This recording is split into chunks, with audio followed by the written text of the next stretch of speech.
Hello दोस्तों, Shiva institute परिवार में आप सभी छात्र छात्राओं का स्वागत है। आशा करते हैं दोस्तों आप लोग स्वस्थ होंगे, मस्त होंगे। आइए दोस्तों, आज के सेशन में हम लोग सीखने वाले हैं व्यंजन। जैसा कि आप लोग बोर्ड पर देख रहे होंगे कि आज के जो प्रकरण में हम लोग सीखने वाले हैं वो क्या सीखेंगे, व्यंजन। एक बात मैं बता दूं, ये जो व्यंजन होता है, व्यंजन एक ऐसा चैप्टर होता है जो आपके किसी भी परीक्षाओं में यहाँ से सवाल 2 से 3 जरूर पूछे जाते हैं। तो आइए दोस्तों, आज की क्लास की हम शुरुआत करते हैं, ठीक है। तो आइए, सबसे पहले हमको समझना ये पड़ेगा कि भाई देखना, व्यंजन है ना, तो हमें समझना ये पड़ेगा कि व्यंजन की परिभाषा क्या होती है। सबसे पहली बात हम लोग सीखते हैं कि व्यंजन की परिभाषा क्या होगी, क्योंकि भाई अगर किसी भी शब्दों की अगर हम परिभाषा नहीं जानते हैं तो हम उसे पहचान नहीं पाएंगे, ठीक है। इस आधार पे हम लोग सबसे पहले व्यंजन की परिभाषा को देखते हैं।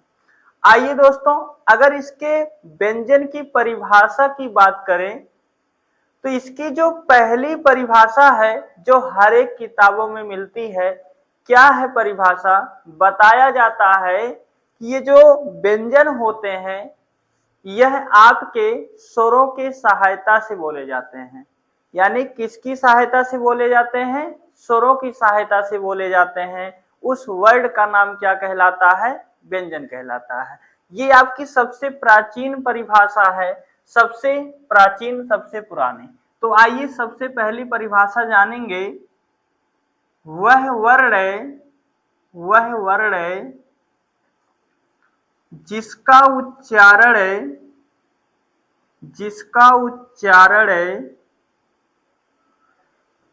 स्वरों की सहायता से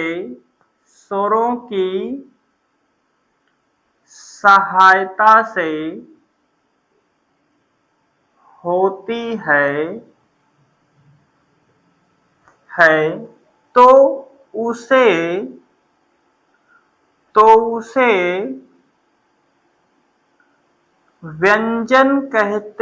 है तो उसे व्यंजन कहते हैं।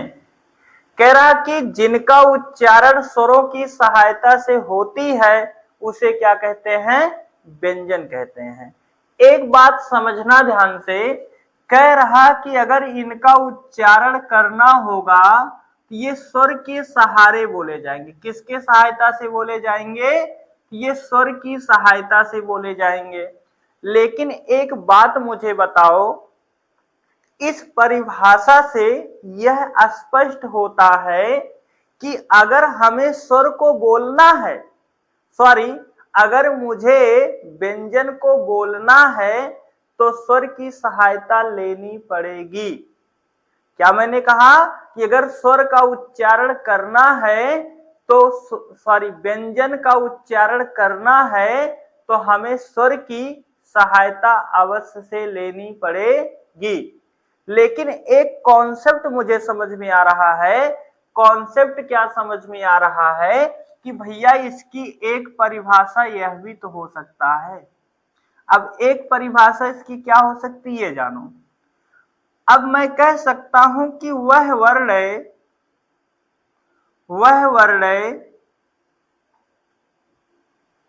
जिसे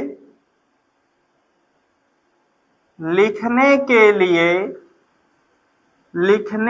लिए स्वर की सहायता नहीं ली जाती है तो उसे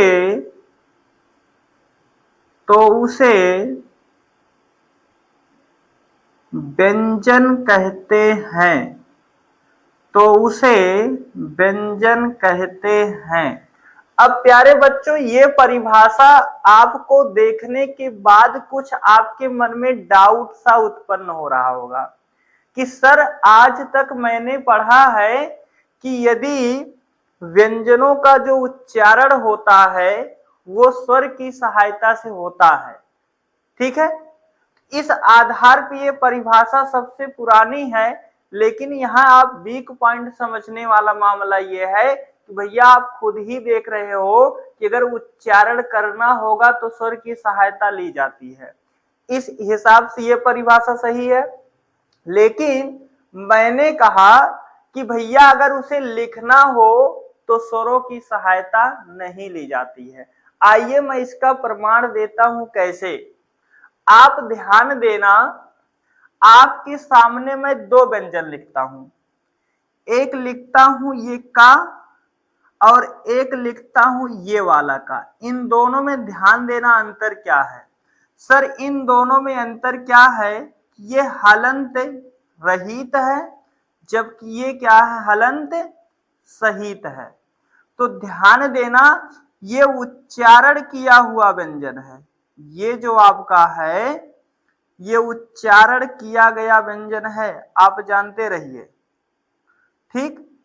जबकि ये आपका लिखित व्यंजन है। कैसा व्यंजन है, ये आपका लिखत यानी लिखा गया व्यंजन या लिखित व्यंजन आप कह सकते हैं, ठीक।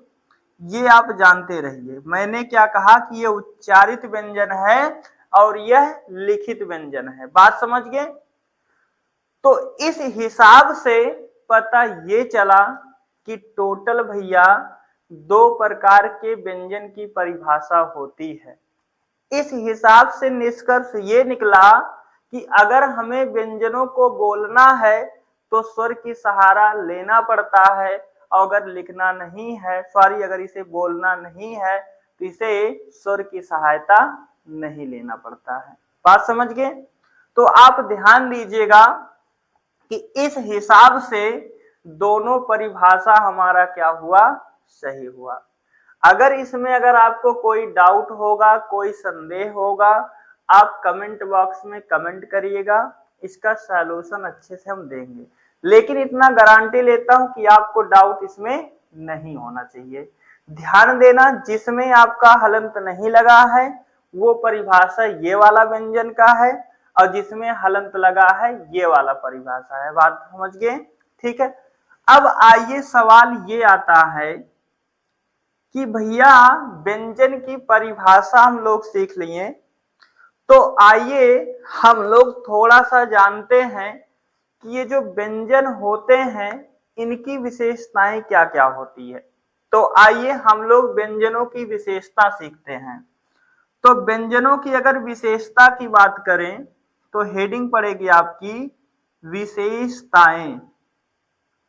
आप हेडिंग में बनाइएगा विशेषताएं। विशेषताओं में सबसे पहली विशेषता लिखेंगे कि यह है स्वरों के सहारे बोले जाते हैं। स्वरों के सहारे बोले जाते हैं, पहली बात जानते रहिए। दूसरी बात यह है अनाक्षरिक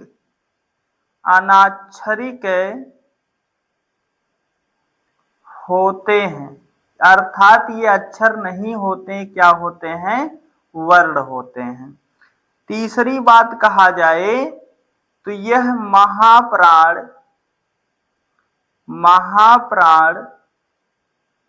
व अल्प प्राण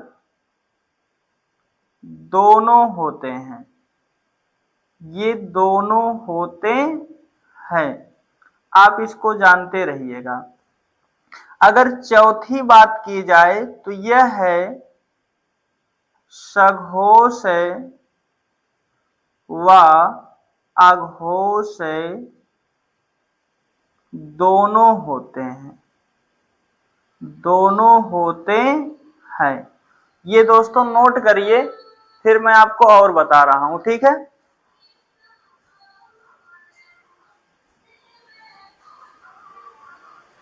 पढ़ा देता हूं, ठीक है,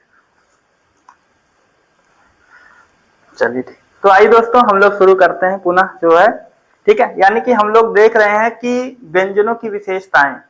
व्यंजनों की विशेषताओं में हमने देखा यह जो स्वरों की सहायता से बोले जाते हैं, ठीक है। और ये अनाक्षरिक होते हैं, अर्थात ये अक्षरिक नहीं होते हैं, ये अनाक्षरिक होते हैं। कह रहा कि यह महाप्राण व अल्प प्राण दोनों होते हैं, और ये कह रहा कि ये सघोष व अघोष दोनों होते हैं। ठीक है, यहां तक हमारी कहानी हो चुकी थी। आइए हम लोग छठवां बिंदु देखते हैं।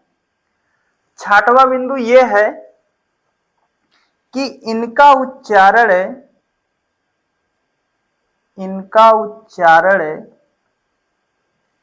दीर्घ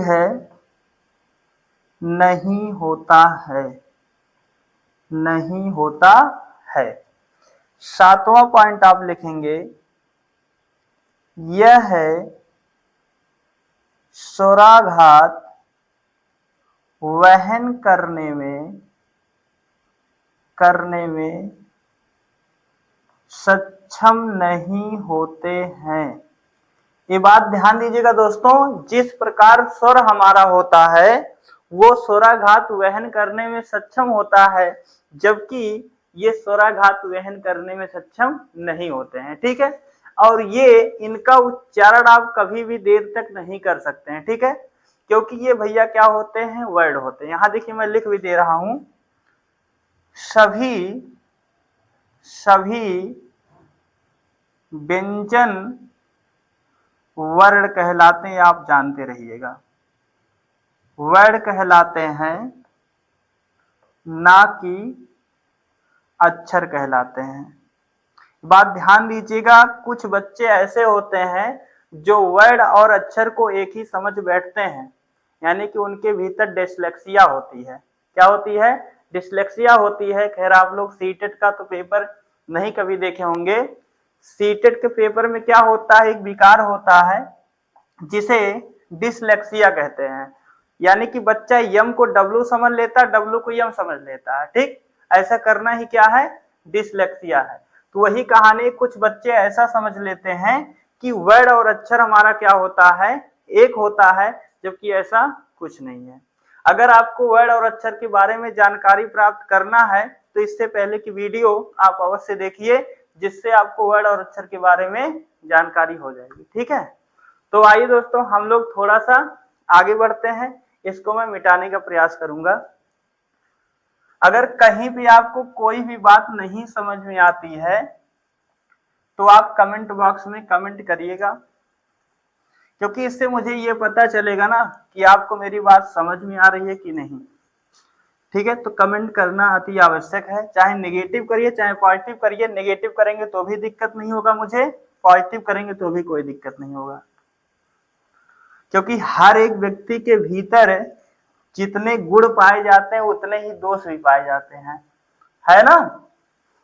चलिए अब देखना दोस्तों, हम लोग अगर इसकी परिभाषा जान चुके हैं, इसकी विशेषताएं जान चुके हैं, तो आइए हम लोग ये जान लेते हैं कि व्यंजन होते कितने हैं। सबसे पहली बात हमको जानकारी प्राप्त करना है कि व्यंजन होते कितने हैं।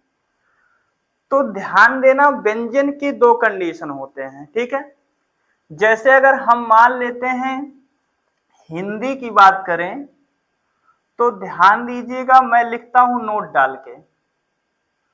अगर नोट डाल के मैं लिखवा रहा हूं तो आप समझ जाइए बेहद इंपॉर्टेंट है। आप देखेंगे, लिखिएगा, यदि ऐसा लिखिए, वैसे तो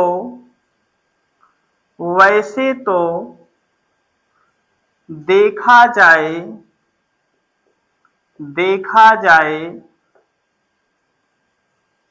कुल व्यंजनों की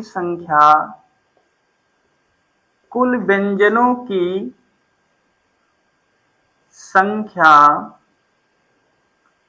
39 होती है, 39 होती है, जिसमें मूल व्यंजन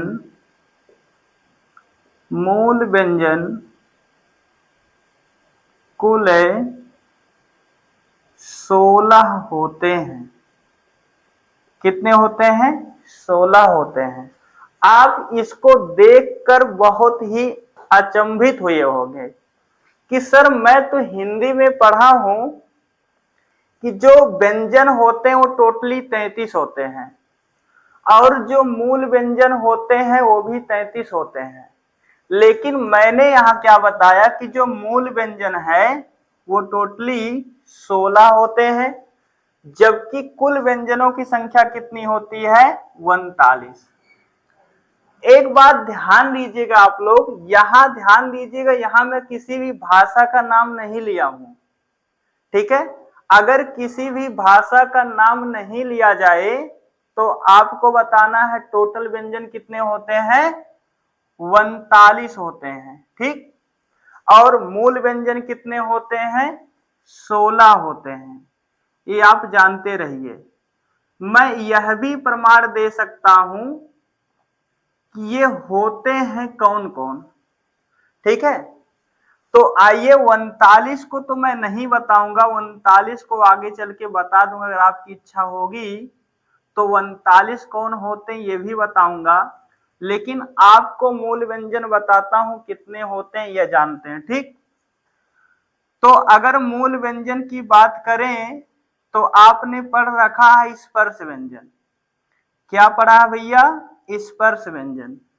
तो ध्यान दीजिए जो मूल व्यंजन होते हैं वो आपके का होते हैं, खा होते हैं, गा होते हैं, घा होते हैं, ठीक।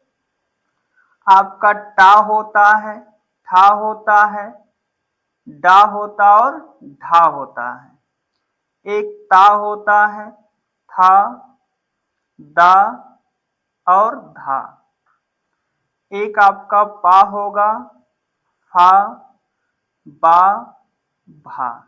ये आप जानते रहिए। अगर कभी भी कोई भी व्यक्ति आपसे पूछता है कि मूल व्यंजन कितने हैं तो आप बताइएगा टोटली 16 है, ठीक।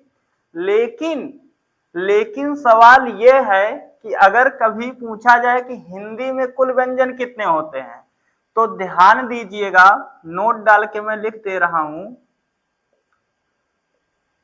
हिंदी भाषा में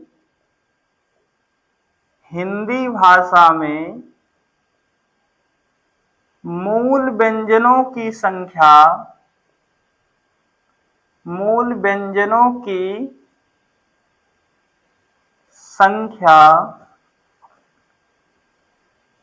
कुल 33 होती है। 33 होती है जो निम्नलिखित